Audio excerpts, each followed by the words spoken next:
acceso.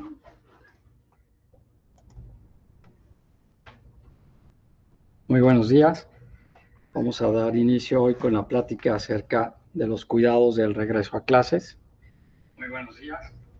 Me parece. Vamos a dar inicio hoy con la plática acerca de los cuidados del regreso a clases. Es un tema realmente muy interesante y sobre todo en estos momentos muy importante, porque la verdad es de que pues esta pandemia no se ha podido controlar y seguramente que esta actividad del regresar a clases implicará seguramente nuevamente tener algún repunte que sería esperado, pero la idea sería pues tenerlo de la manera más controlada posible. Quiero presentarles la conferencia desde el punto de vista de cómo las escuelas pueden revalorar en un momento dado, pueden revalorar la ventaja y las desventajas de la instrucción educativa presencial contra lo que representaría en este caso pues los riesgos que actualmente vivimos. La idea sobre todo va a estar dividida en dos partes. Primero, presentarles algunas de las experiencias sobre el COVID en niños, y la segunda un poco es acerca de las medidas que seguramente las escuelas ya tienen implementadas, pero que pues servirá para en un momento dado revisar si estas fuera necesario hacer algunos ajustes. Entonces, la conferencia se llama Estrategias de Protección Escolar ante la COVID-19, retomando de forma segura la instrucción educativa presencial. Permítanme presentarme, yo soy el doctor José Julio Sierra García de Quevedo y soy el jefe del Departamento de Inmunoanálisis de la Unidad de Patología Clínica aquí en Guadalajara. Y hacer nada más una pequeña aclaración porque no soy infectólogo, así como se puso en el banner de invitación, ¿no? Mi especialidad es la inmunología, soy también médico pediatra, entonces podemos comprender un poquito más acerca de la importancia del tema hablando sobre niños. Quizá lo primero que habría que recordar es que todos los niños de cualquier edad son susceptibles de enfermarse y de transmitir la enfermedad. Esto es importante porque a este momento, y seguramente como les mencionaba hace un momento, el panorama va a cambiar con el regreso a clases y ahora que se encuentra en circulación la variante Delta. Entonces, es interesante ver pues cuáles estrategias se van a presentar y cuáles estrategias se van a tomar para evitar en la medida de lo posible un mayor riesgo de contagio. Hasta este momento, la mayor prevención y la mayor protección que se puede obtener es a través de los sistemas de vacunación. Pero sabemos que todavía en México, para niños incluso menores o incluso de 12 años, todavía esta estrategia no se ha dado. Por lo tanto, entonces, me parece que es necesario recalcar que la importancia de la prevención en estos momentos recae sobre los adultos en el modo en que ellos sí pueden ser vacunados. Mientras más gente vacunada exista, la diseminación del virus será menor porque las enfermedades en un momento dado, pues los síntomas, las complicaciones, la transmisión, etcétera, disminuirá. Entonces es una responsabilidad compartida en el sentido de decir que claro que hay medidas para evitar la propagación o la prevención, pero la principal de estas en estos momentos es precisamente la vacunación. Mientras más gente vacunada exista, menor propagación de la enfermedad en ese sentido. Entonces, en este sistema, pues, por un lado, tenemos que todos los niños de cualquier edad son susceptibles de enfermarse, pero también son susceptibles de transmitir la enfermedad, cuestión que hace un momento o hasta antes del regreso a clases no habíamos contemplado. ¿Por qué? Porque un poco de lo que sí se sabe es que precisamente a mayor edad de los niños existe una mayor probabilidad de contagio. ¿Y dónde se darían estos contagios? Pues estos contagios se darían especialmente en lugares cerrados, que es una altamente pues, recomendable el uso de la mascarilla para poder estar en estos sitios.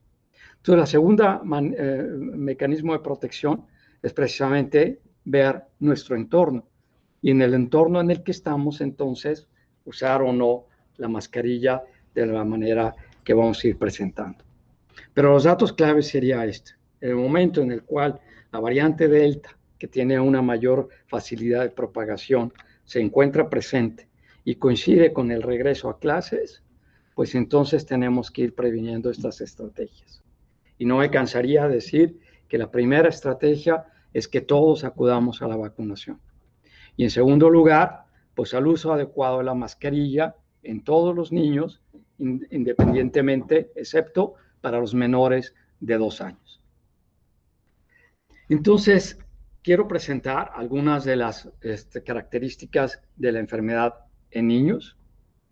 Y esta característica es muy importante porque con relación a las escuelas, tenemos que una de otra, la tercera medida de la cual estamos hablando en este momento es, si el niño presenta cualquier síntoma de enfermedad infecciosa, tanto el niño como el adulto, pero en el caso que estamos hablando de los niños, si se queda en casa, es lo mejor. Entiendo que pues hay momentos en los cuales se puede ver ciertamente que solamente es como una gripa leve, que el niño tiene un poquito de mocos, etcétera, pero que entonces esto sea una manera en la cual que en estos momentos, ante cualquier síntoma de enfermedad infecciosa, lo mejor es que el niño, o en su caso también el adulto, se quede en la casa.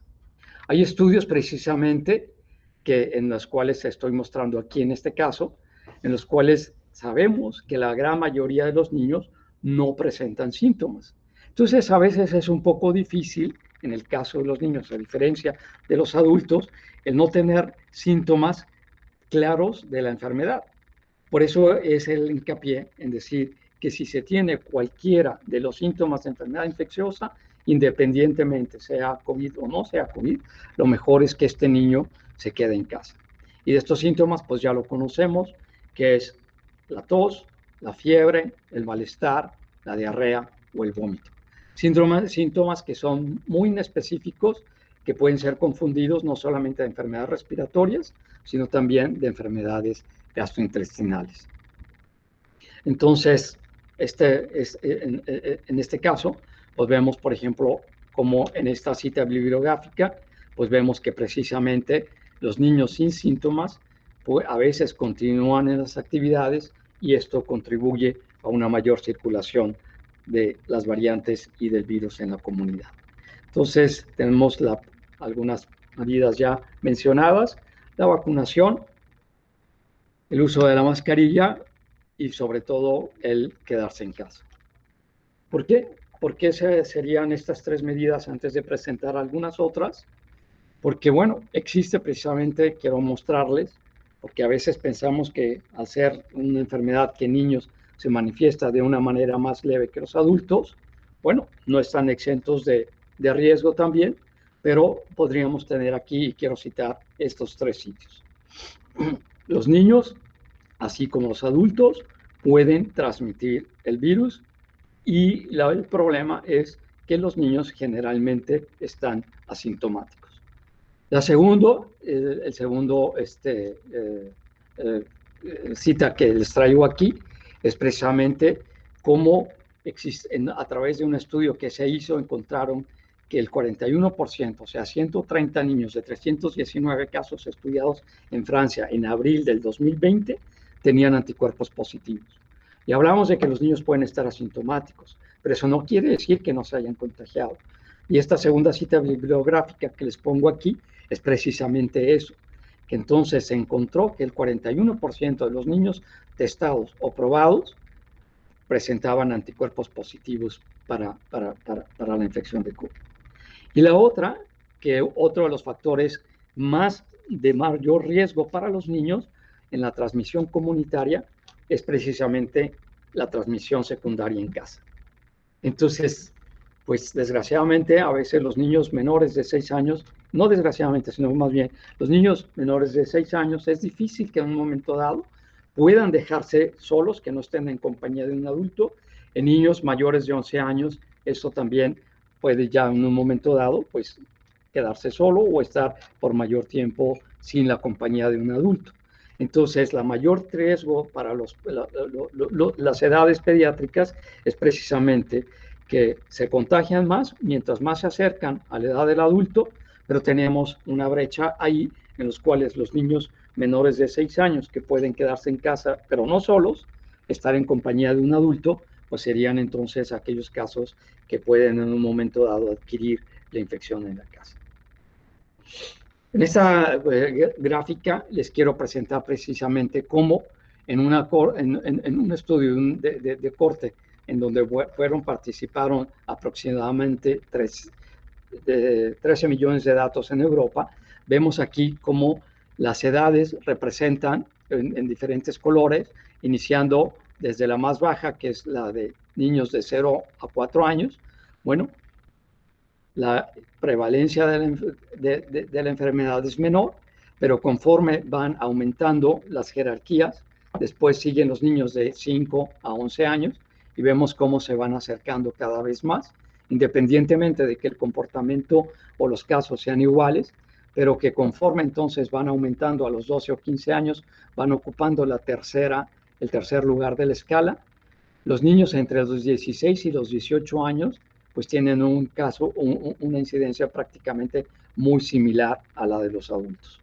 Entonces, creo que esto es una cuestión muy importante porque quizá este estudio que se hizo en una época determinada, como fue en abril del 2020 y terminó en julio del 2021, pues todavía no había una apertura tan como la que estamos viviendo en estos momentos con el regreso a clases. Entonces, seguramente en el caso del COVID es muy importante tener en cuenta la fecha en la cual estamos viviendo o la fecha en la cual nos estamos moviendo, porque los factores sociales cambian y estos factores sociales impiden en un momento dado, o si te quedas en casa, como eran los mensajes anteriores, disminuir la transmisión, pero ahora con la apertura, y es lo que quería comenzar, tenemos que valorar los beneficios y los riesgos que implica una educación, un sistema de educación presencial. Pero si conocemos estos riesgos y si valoramos los beneficios en base a ellos, pues entonces seguramente esto podrá ser exitoso. Pero de una manera irresponsable, pues entonces esto no tendría ningún sentido. Y les decía que precisamente pues los niños mientras menos edad tienen, quizá las manifestaciones sean menores y mientras más nos acercamos a la edad de adultos, las manifestaciones sean mayores. No existe prácticamente diferencia como en el caso de los adultos, que sí existe diferencia quizá en cuanto a que los hombres tienen un mayor riesgo de presentar una enfermedad grave en comparación con las mujeres, pero en el caso de los niños no existe tal. Los niños se comportan más o menos igual, como lo podemos ver en esta tabla, donde precisamente las mujeres aquí, femeninos, marcados aquí, de 0 a 4 años y masculinos 0 a 4 años, tienen un desenlace fatal muy disminuido de 0.01 en relación principalmente si nos vamos a los adultos mayores de 65 años, donde este riesgo es mucho más elevado, del 11.38%. Entonces, conforme va aumentando la edad, vamos viendo que los casos se van incrementando. Miren cómo, por ejemplo, ya entre los 5 y los 11 años, el número de casos reportados en este estudio hecho en 4 millones de casos reportados presenta ya, por ejemplo, para las mujeres 2.9 entre los 5 y los 11 años y 3.1 para los niños. Y luego después, entonces, conforme se va llegando ya a la edad o más cercano a la edad más adulta, entonces el riesgo de ir presentando un desenlace fatal para la enfermedad pues es mucho mayor.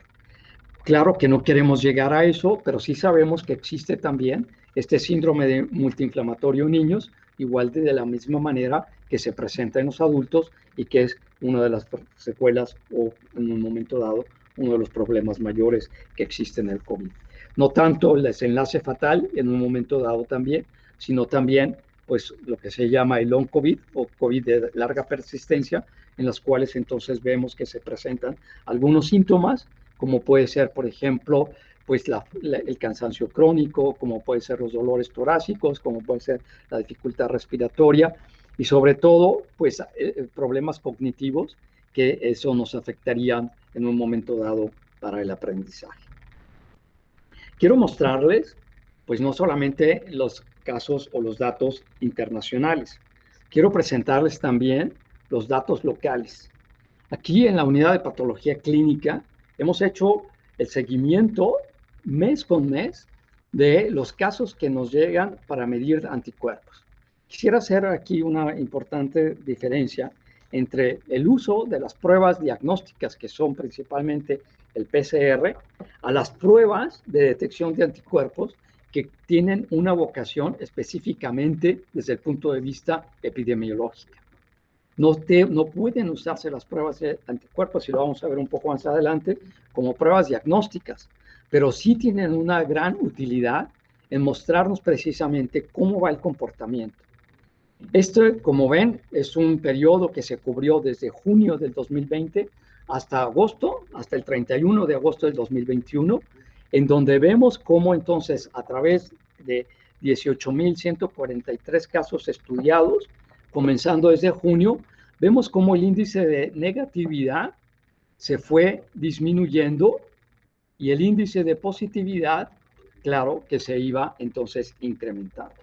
Entonces, por ejemplo, en junio del 2020, vemos que comenzamos con un índice de positividad del 24%, en julio 29%, agosto 38%, septiembre, octubre, noviembre, diciembre y enero fueron los casos mucho más, o fueron los periodos mucho más complicados, mucho más difíciles, con un índice de positividad hasta del 46% de anticuerpos. Después sucedió algo, no sabemos muy bien qué pasó, pero todos notamos, al menos aquí en el laboratorio, que las solicitudes y el índice de positividad en los meses de enero y febrero había bajado. Como ven ustedes, el índice de positividad se había bajado hasta el 25% y la negatividad se incrementó hasta el 76%. Pero después, posteriormente en febrero y marzo, este índice de positividad nuevamente mostró un incremento hasta del 48% para descender hasta el momento en que aparece la variante Delta, que aparece principalmente a partir más o menos como de marzo, en donde nuevamente el índice de positividad se incrementa hasta el 74% y nuevamente para disminuir en el mes de julio hasta el 26%. Y en agosto incrementa hasta el 35%, pero tendríamos más o menos una característica muy similar al periodo de inicio. Y esto coincide precisamente un poco con la aparición de la variante Delta que se dio hace unos meses. Entonces, conocer la transmisión comunitaria para las escuelas, para los museos, para todas las actividades que se realicen en lugares cerrados, es muy importante para saber qué riesgo se está corriendo dentro de la transmisión que se presenta en la vida comunitaria, en la sociedad. Entonces, una principal característica de esto, de estas pruebas del uso de anticuerpos, como les digo, quizá esto no necesariamente tiene que ser una representación de la ciudad de Guadalajara o del estado de Jalisco, porque solamente está basada en aquellas solicitudes de pacientes que vienen aquí a la unidad de patología clínica para hacerse una prueba de anticuerpos.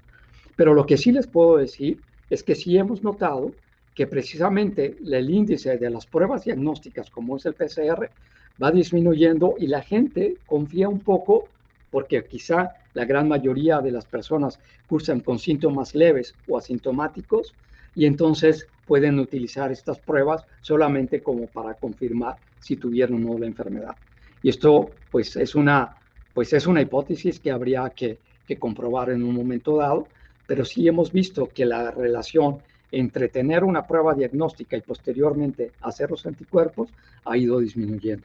Pero esta panorámica me parece que es muy importante tenerla en cuenta para siempre valorar el riesgo y poder decidir o no si cerramos la escuela, si continuamos abiertos, si retrasamos la presencia, etcétera, etcétera.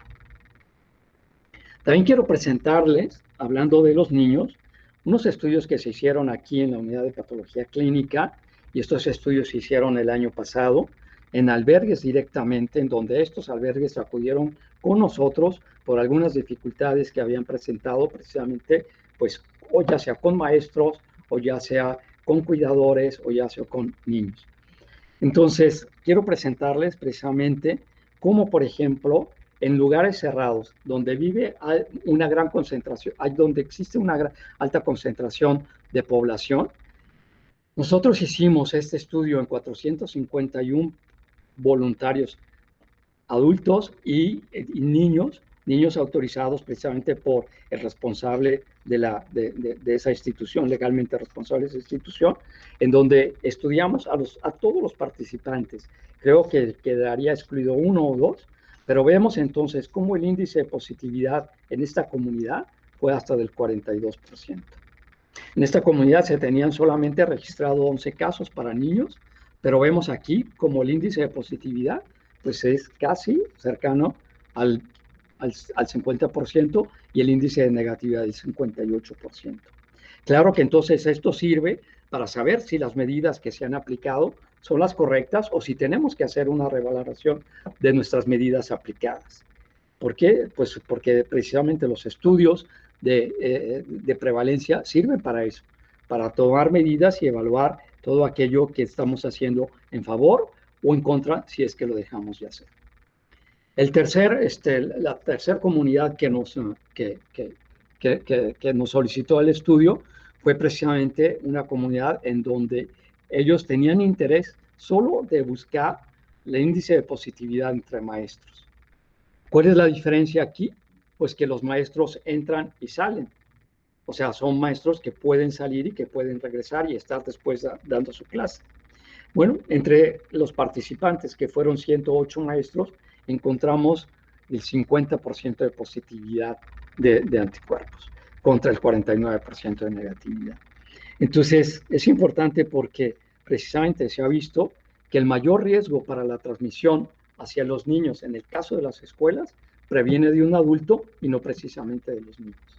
Entonces, cuando realmente buscamos intencionalmente la respuesta hacia la infección por el COVID, quizás nos llevemos sorpresas en el sentido de que, pues, podemos clasificarlos como asintomáticos, sintomáticos leves, síntomas moderados, síntomas graves y síntomas fatales.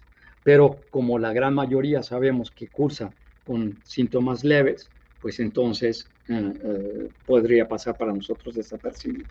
Pero sin embargo, ahora actualmente se sabe que, por ejemplo, en algunos países europeos, la variante Delta representa el 90% de los casos contagiados. Aquí todavía no podemos saber cuánto representa esta variante que se ha presentado últimamente como responsable de los casos. Antes, pues no teníamos, cuando se hicieron estos estudios, no se hicieron estudios de detección de variantes, lo cual en un momento dado solamente tiene una repercusión epidemiológica. No quisiera confundir con esto, pero sí mostrar que precisamente, pues cuando vamos intencionalmente a buscar si hemos tenido o no el contacto, pues nos podríamos llevar sorpresas como por ejemplo estas que les estoy presentando. La tercera comunidad que nosotros estudiamos fue una comunidad mixta. Digamos que aquí estudiamos tanto a los niños como a los cuidadores. Y en esto participaron 130 entre adultos y más que niños eran adolescentes de edades principalmente 12 años hacia arriba. Y entonces encontramos también lo que ya les había explicado un poco. Los cuidadores, o sea, las personas adultas, encontramos un índice de positividad del 58% contra el 41% de los internos. Afortunadamente, en ninguno de los 3 albergues que hemos estudiado ha habido ningún desenlace fatal, puesto que sabemos que los niños, como les decía hace un momento, pues los riesgos son mucho menores. Pero pues esto no exime que en esta responsabilidad compartida que todos tenemos acerca de los cuidados, debemos de implicarnos tanto nosotros, o los adultos, como los niños para evitar en ambos sentidos, ya sea una transmisión horizontal descendente o una transmisión vertical ascendente. Entonces, ¿cuáles serían las estrategias de protección que podríamos tomar? Bien, yo las clasifiqué de tres maneras. Medidas, pues, estrategias de protección personal, estrategias de protección local hacia el sitio donde se mueve y estrategias de prevención comunitaria. Estas estrategias de prevención personal, como les decía, pues no quito el dedo del renglón, que para los adultos es la vacunación. Sabemos que la vacunación no nos va a impedir que nos infectemos, pero sí nos va a impedir el que tengamos unas secuelas o que tengamos una presentación grave de la enfermedad. La eficacia de las vacunas se mide en la prevención, en el sentido, en la protección que nos dan para desenlaces fatales o para no llegar a los hospitales. Entonces, si el personal adulto sería una de las causas principales de diseminación hacia los niños, pues creo que pues no hay ahorita ya ninguna duda acerca de la importancia de la medida personal de la vacunación.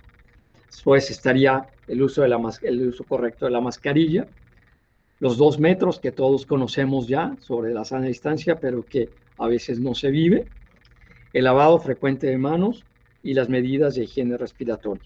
Vamos a ir hablando de cada una de ellas. Y en cuanto a las medidas locales, una de las grandes ventajas sería la ventilación, el ordenamiento del espacio, la diferencia entre limpiar y desinfectar, y en un momento dado también como tercer recurso, la sanitización. Y dentro de las medidas comunitarias estaría la realización de pruebas de detección, el monitoreo de la transmisión comunitaria, o sea, estar siempre bien informados de lo que está pasando en la sociedad donde nos movemos, la identificación de brotes, estar estudiando, los dirigentes de las escuelas tienen que conocer muy bien cómo está la cobertura de vacunación entre su personal adulto, establecer vías de comunicación muy claras acerca con los padres y sobre todo en un momento dado la información, como lo estamos haciendo ahorita. Entonces, les decía, en cuanto a las personales, la vacunación.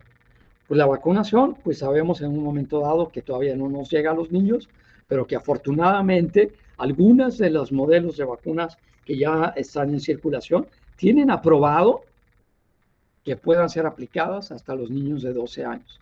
Y en septiembre esperamos que estos modelos, cuando pasen la fase 3, que sea también aplicable para niños, pues puedan también entonces cubrir estas coberturas. Entonces, dentro de estas medidas, tendríamos que valorar nuestros riesgos entre decir, soy una persona vacunada o soy una persona parcial o no vacunada. Cuando tenemos una cobertura total de la vacunación, nuestros riesgos disminuyen. Cuando no tenemos una cobertura total de la vacunación, porque, pues, en el caso, por ejemplo, de los unidosis, pero no recibimos esa dosis, o en la bidosis, en modelos de 2 dosis, si solo recibimos una dosis, sería una cobertura parcial y no una cobertura final.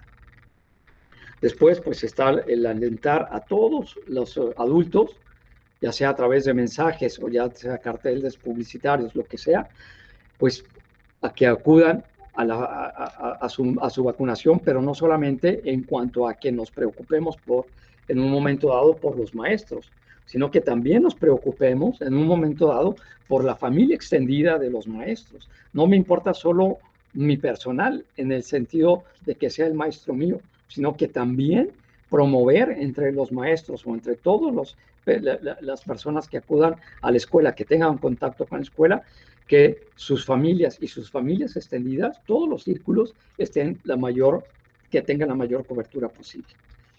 Luego, pues está precisamente el favorecer horarios flexibles para que puedan acudir a sus vacunaciones, a sus citas, para que en un momento dado, como les decía, la segunda medida es quédate en casa si estás con algún síntoma de enfermedad infecciosa. Pues si el maestro se siente mal, el niño se siente mal, pues hay que dar la facilidad para que en un momento dado tenga una licencia o justifique su ausencia. ¿Por qué? Porque corremos más riesgo en no tener una medida flexible al respecto. compartir la información sobre las ventajas, porque en un momento dado, pues también a los niños les va a tocar este sistema de vacunación. Y bueno, pues a nadie le gustan las jeringas, pero tenemos que ir haciendo una concientización sobre las ventajas de la vacunación a través de carteles de difusión en el salón escolar, a través pues no sé, de los mensajes que se pongan en las mismas, etcétera.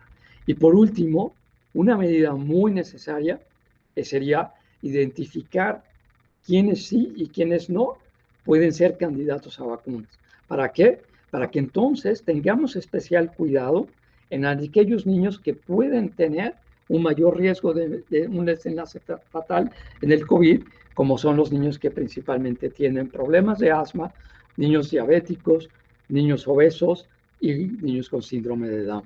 Todos estos niños que son en un momento dado no personal, niños que pueden tener un mayor riesgo para una mayor complicación de la enfermedad, pues tenerlos bien identificados para que en un momento dado cualquier síntoma o cualquier medida de protección que podamos tener especial para ellos sea implementada.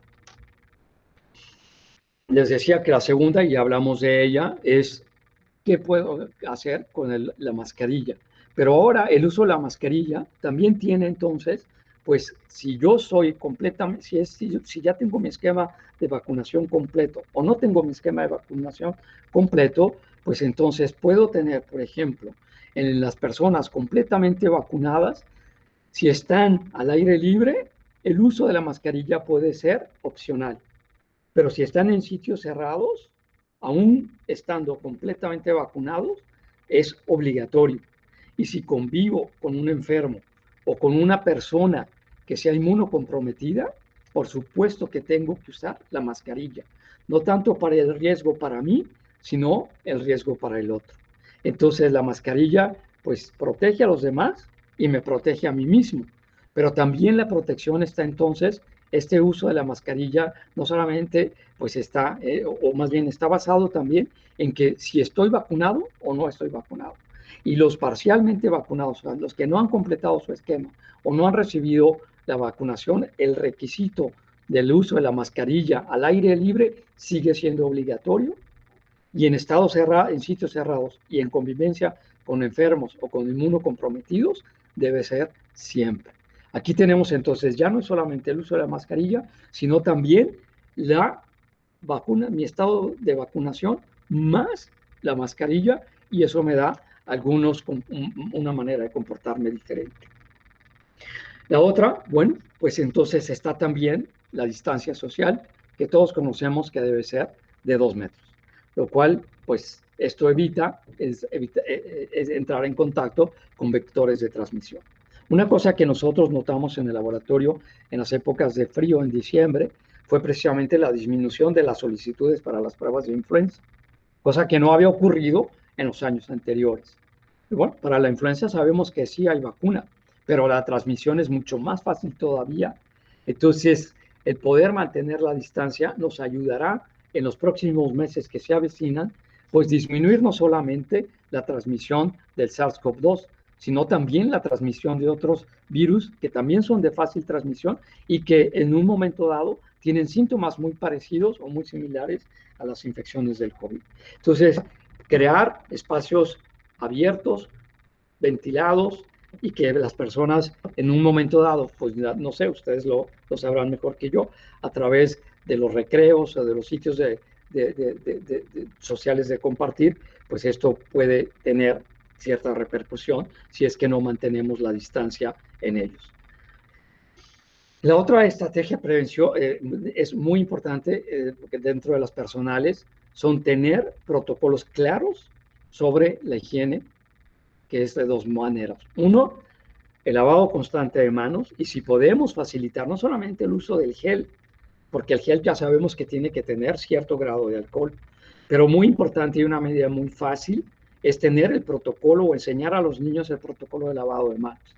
Este protocolo comprende que el niño esté lavándose las manos al menos durante 20 segundos para poderlas estar teniendo lo suficientemente limpias y que elimine en un momento dado pues también otros gérmenes.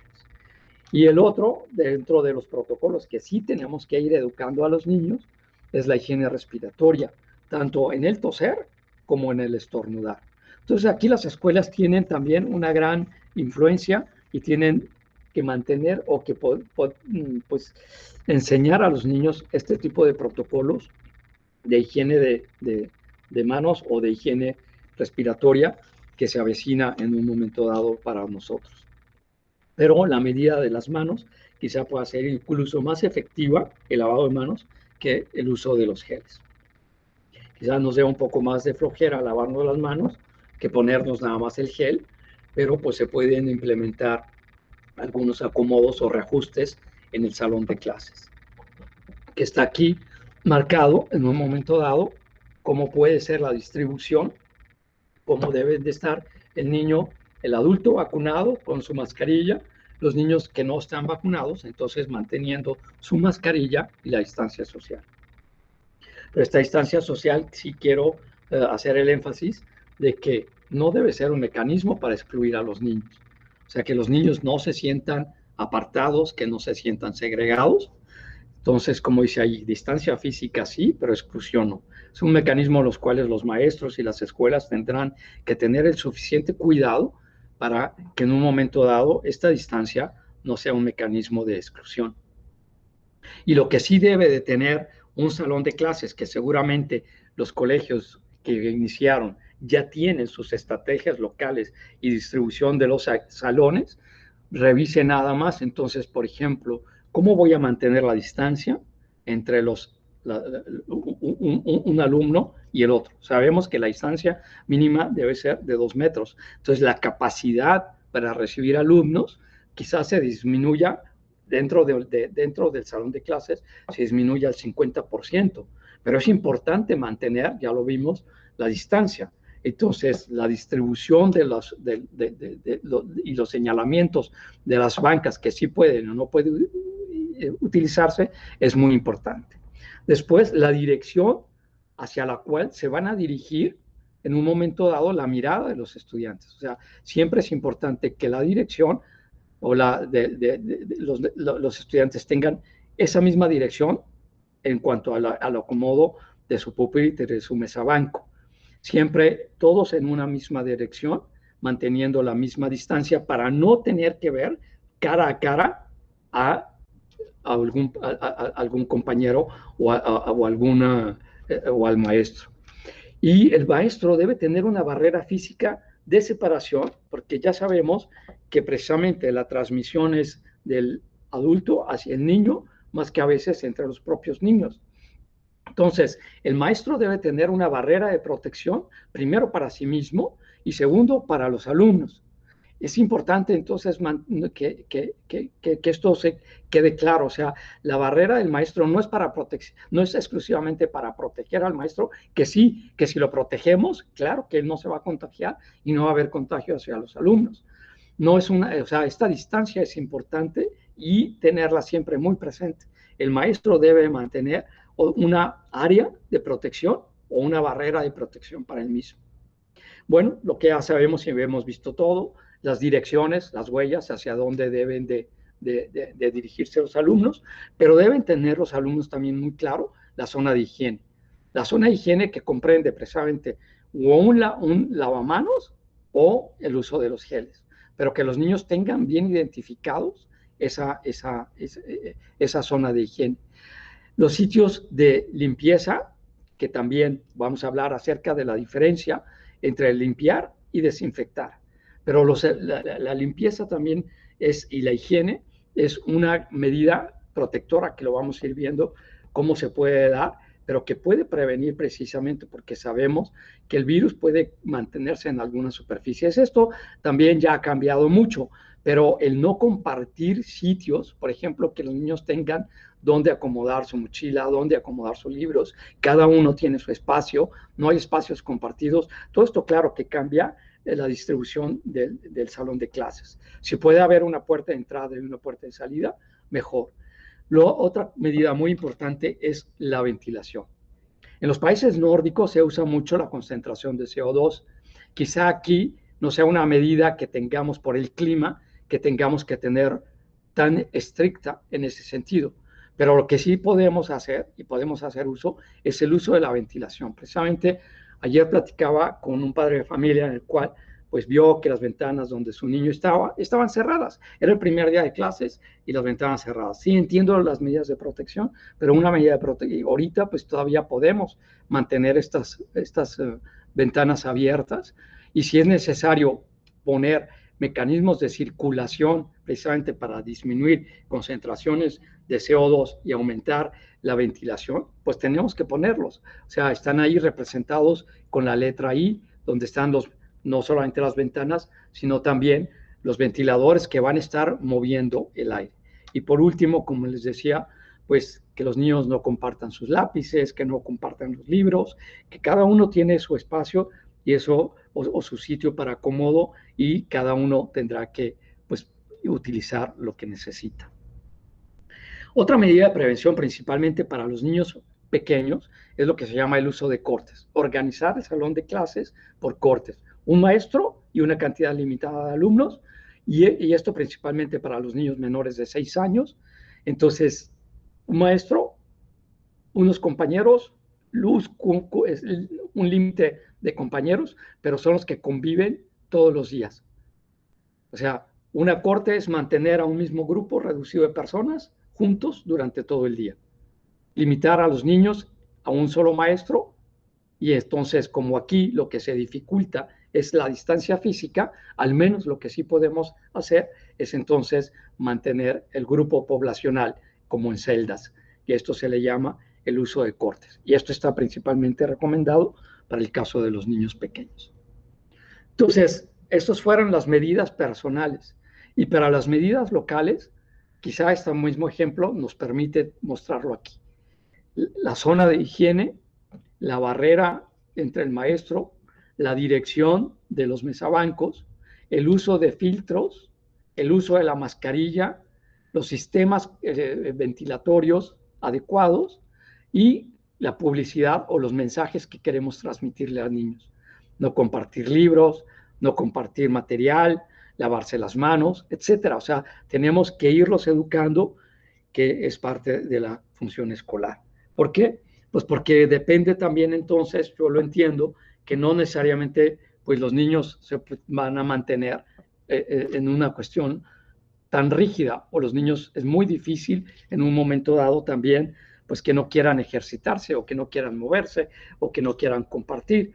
Pero en este esquema lo que queremos es buscar cómo estas estrategias comunitarias de prevención deben de estar precisamente en los niveles comunitarios, como los mostramos en las estadísticas, valorar la cercanía física entre los niños al momento de hacer deporte, al momento de compartir espacios recreativos, cuál es el nivel de intensidad de la actividad, cuál es el tiempo que pueden compartir. Sabemos que el tiempo de riesgo es de 15 minutos, pero bueno, lo voy a mencionar un poco más adelante.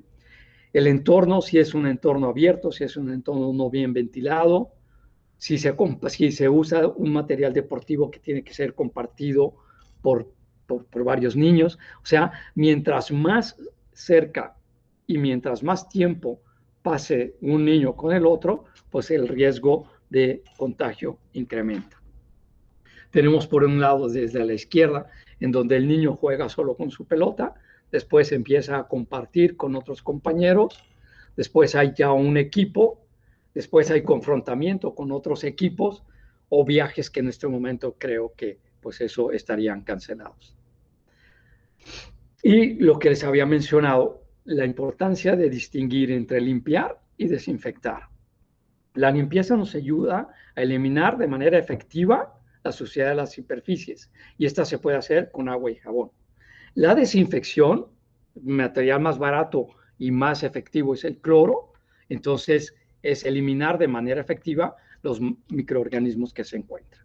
Entonces, no solamente es que el niño se lave sus manos y use el gel, sino que los salones de clase o los sitios donde van a estar los niños estén limpios y desinfectados. Y podemos hacer un programa de limpieza y desinfección frecuente. Aquí les muestro cómo se pueden preparar estas soluciones de cloro, que a veces puede ser difícil, porque bueno, en el cloro comercial que compramos, pues puede tener una diferente concentración, por lo general está al 7%. Entonces, por ejemplo, si queremos preparar 5 litros de cloro, pues entonces tenemos que usar, aquí está, vamos a tener una concentración al 0.1%, que es una concentración desinfectante, y entonces podemos usar 20 mililitros aproximadamente del cloro comercial con 80 mililitros de agua. Si queremos preparar 5 litros, pues usamos 980 de agua y el resto del cloro. Entonces, esto, pues, claro, lo pueden consultar en cualquier página, pero lo importante es cómo sí tenemos entonces que usar medidas de limpieza y medidas de desinfección, y si se quiere también medidas de sanitización con materiales sanitizantes que utilizan ozono para una desinfección iónica. Entonces hay muchos mecanismos, pero tenemos que tenerlos presentes. Y luego pasamos ya a las estrategias comunitarias de prevención. La primera sería, pues, la vacuna, de la cual ya hemos hablado bastante al respecto. La segunda, pues entonces el uso correcto de los cubrebocas adultos y niños. Y decir esto, o sea, el uso del cubrebocas debe ser para mantener mis secreciones en el interior del cubrebocas y evitar el ingreso de las externas. Entonces, el uso correcto del cubrebocas va con esa intención. Mantengo mis gotas de flux en el interior y evito que las del vecino entren a mi interior. Entonces, el uso correcto de las mascarillas implicaría, ¿puedo usar mascarilla con una varilla metálica de ajuste a la nariz? Sí. ¿Puedo usar de esos accesorios posteriores de la cabeza para un mayor ajuste? Sí. ¿Puedo usar una de tela más una desechable? Sí. Pero dos desechables, no, porque los desechables no están con esas medidas o no están diseñados para evitar el flujo lateral del aire. Sí protegen de manera frontal, pero no protegen de manera lateral. Así me ponga dos cubrebocas desechables, uno arriba del otro, eso es una medida innecesaria. Pero lo importante entonces es precisamente lo que quiero que ustedes lo tengan, es cómo puedo clasificar entonces mi riesgo en base a la exposición. Sería de alto riesgo si he tenido un contacto cercano, cara a cara, con un paciente confirmado de COVID, al menos durante 15 minutos, más de 15 minutos, y a menos de 2 metros de distancia. Ese es un contacto de alto riesgo. Después va disminuyendo, donde, bueno, tengo un contacto con un caso confirmado, pero he usado una medida de protección, independientemente del cubrebocas o la distancia social. Después sería, ya no estuve en contacto con un caso cerrado de un paciente con COVID-19, sino en sospecha de que he estado en contacto con las secreciones de alguien sin un caso de protección. O por último, bueno, estoy en un medio ambiente cerrado, pero no he estado en un momento dado, pues más de 15 minutos. Pero sí, al revés, he estado en un ambiente cerrado con un caso confirmado y ese contacto ha sido mayor a los 15 minutos. Y de bajo riesgo, pues sería entonces un caso cara a cara con una persona confirmada, pero la distancia es mayor a 2 metros y el tiempo ha sido menor de 15 minutos. Y menor riesgo todavía estar en un contacto cercano, menos de 15 minutos, aunque pudiera ser un lugar cerrado, pero tengo mis medidas de protección, como son el esquema completo de vacunación y el uso de las barreras locales de protección. Esto entonces nos ayuda a valorar en un momento dado estos riesgos de exposición. ¿Por qué? Pues porque les digo, si la mejor medida es quedarse en casa, pues a veces no todos la cumplimos y tengo que valorar para los maestros y para los alumnos el riesgo. ¿Por qué? Pues porque viene en un momento dado pues las medidas que vamos a implementar, como pueden ser los exámenes. Entonces, me quedo en casa si presento tos, si presento dificultad respiratoria, fiebre, escalofríos, dolores musculares, diarrea, vómito y sobre todo los síntomas que todos conocemos como la pérdida del gusto o la pérdida del olfato. Entonces, estos síntomas tengo que estar atento a ellos, que se presentan principalmente desde el día 2 hasta el día 14 de la exposición o del riesgo de exposición que yo haya tenido. Quizá no tenga síntomas tan frecuentes. Hay gente, pues sí, que tuvo contacto y se hace la prueba quizá al día siguiente, pero lo ideal para realizar la prueba, pues si tengo fiebre, si tengo tos, si tengo dificultad para respirar y he valorado mi situación de riesgo, pues sería entre el segundo y el tercer día, no venir al día siguiente de estar en contacto. Allí vamos a hablar de otras medidas, pero si presento estos síntomas y me encuentro entre el 12º y el 14º día de la exposición, pues entonces lo mejor es quedarme en casa y en un momento dado recurrir a una medida que están aquí enumeradas. Una cosa es el aislamiento y otra cosa es la cuarentena. La cuarentena es cuando he estado expuesto a la enfermedad porque estuve en contacto con una persona con COVID más de 15 minutos, ya sea de forma secuencial o ya sea en forma acumulada. Entonces, si he estado en ese riesgo, lo mejor es que me quede en cuarentena. Si me tomo la temperatura 2 veces al día y valoro si han pasado estos días reglamentarios, entonces, si no tengo la vacuna, pues tengo que terminar entre los 10 y los 14 días. Pero si tengo mi esquema de vacunación completa y hago mi prueba de detección entre 3 y 5 días y la prueba es negativa, pues entonces quizá no necesariamente tenga que llegar hasta los 14 días y pueda interrumpir, ya sea al 10º día, si tengo una prueba diagnóstica, y si tengo entre el 5 y 7 días una prueba de detección negativa. Entonces, esto es muy importante diferenciar entre cuarentena y aislamiento. La cuarentena es cuando me he expuesto a una situación de riesgo y he tomado algunas medidas para saber cómo manejar esta cuarentena. El aislamiento no. El aislamiento es cuando tengo ya el caso confirmado a través de una prueba diagnóstica y esta persona presenta cualquiera, uno o cualquiera de los síntomas o incluso sin síntomas, pero como una prueba diagnóstica. Y el aislamiento debe ser al menos durante los 10 días a partir de la fecha que empezaron los síntomas. O sea, puede ser que los síntomas después del contacto de riesgo se presenten al 3º o 4º día y debo de completar entonces 10 días a partir de la inicio, de que tengo los síntomas o de que tuve el resultado de una prueba positiva y no puedo romper el aislamiento. El aislamiento es individual, o sea, no puedo salir de mi cuarto, tengo que mantenerme en el mismo. Y quizá en la cuarentena, pues pueda, si no vivo con personas adultos mayores o no vivo con personas inmunocomprometidas o que tengan otra infección, pues ahí las restricciones serían diferentes. Y aquí quiero entrar entonces en las pruebas de detección. Esto me parece que es básico y los quiero transmitir desde el punto de vista de la experiencia de laboratorio. Miren, yo también pertenezco a un grupo que se llama el Comité de Evaluación de Pruebas Inmunológicas y Diagnósticas, en el cual estamos empeñados en no utilizar pruebas que no tengan ninguna autorización, que no estén avaladas por la COFEPRIS y que no tengan alguna de las otras, y si tienen aprobaciones nacionales o internacionales, mucho mejor.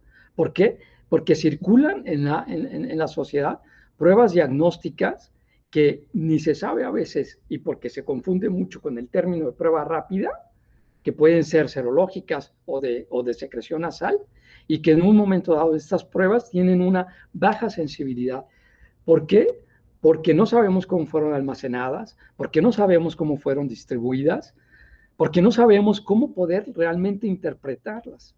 Entonces, estas pruebas rápidas no son pruebas diagnósticas.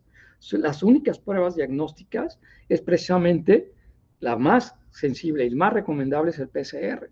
Y puede estar las pruebas de antígeno, pero pruebas de antígeno que no sean como prueba rápida, sino que utilicen una metodología clara de calibración y de control de calidad.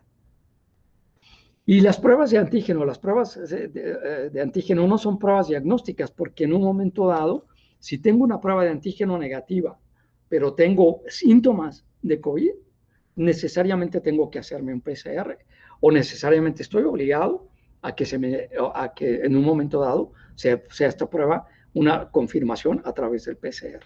Entonces, hay muchísima confusión en la sociedad porque se venden en la calle las pruebas rápidas y a veces no tienen la autorización, no tienen la sensibilidad de la especificidad necesaria y se hacen en cualquier sitio. Y son pruebas muy subjetivas de interpretación. Entonces, yo les encomiendo y les digo, no utilicen estas pruebas y acuden a lugares certificados que tengan validada y que conozcan la sensibilidad y la especificidad de las pruebas empleadas. Y la única prueba diagnóstica es la prueba del PCR.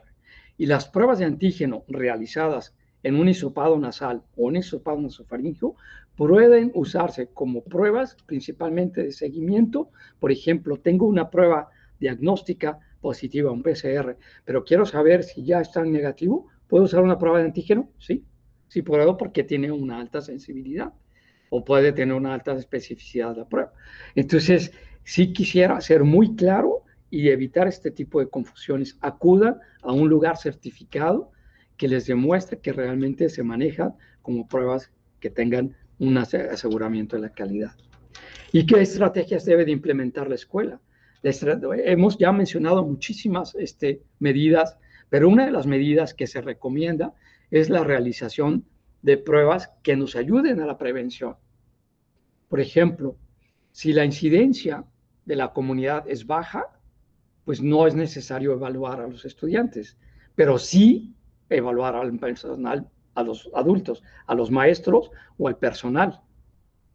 ¿Por qué? Pues porque ya vimos que las razones van en cómo es el mecanismo de transmisión principalmente de adultos a niños. Pero si la transmisión en la comunidad es moderada, pues si el estudiante, porque ya sea un estudiante mayor, está vacunado, podría ser o no, pero si no está vacunado, entonces sí se podrían hacer pruebas, al menos una vez cada semana.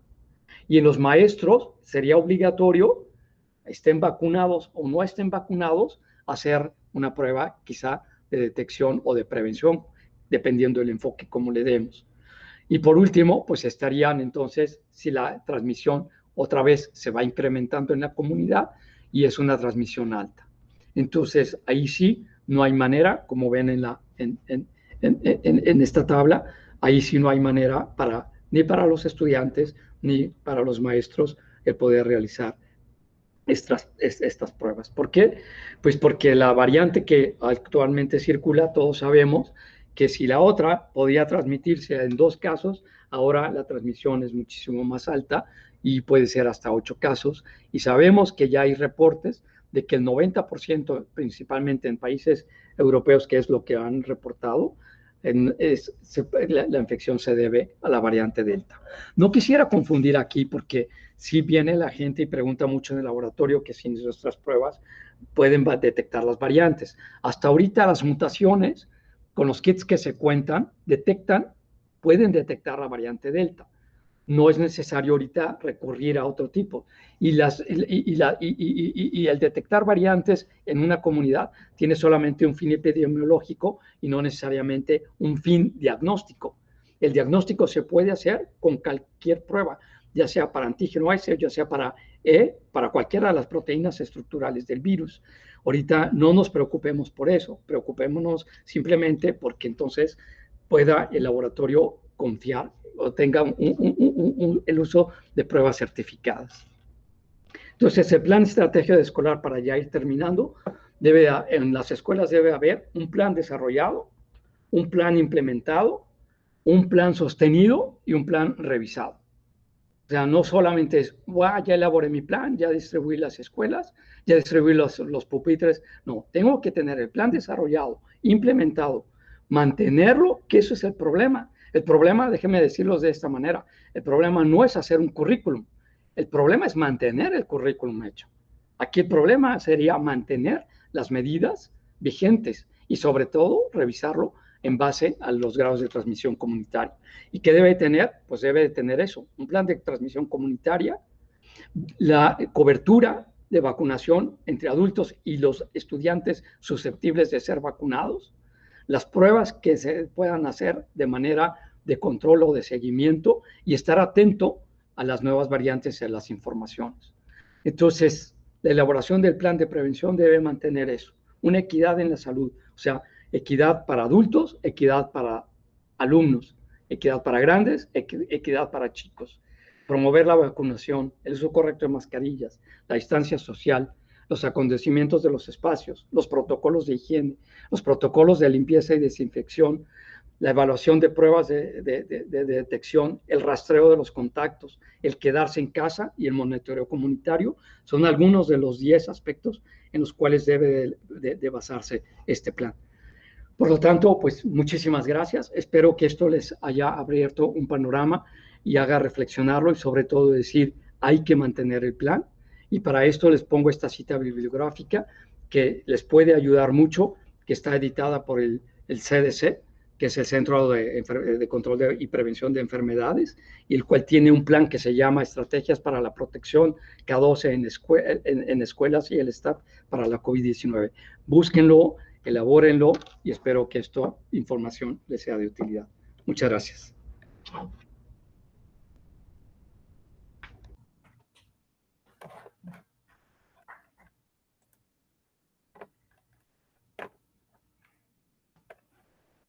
Pues ya, porque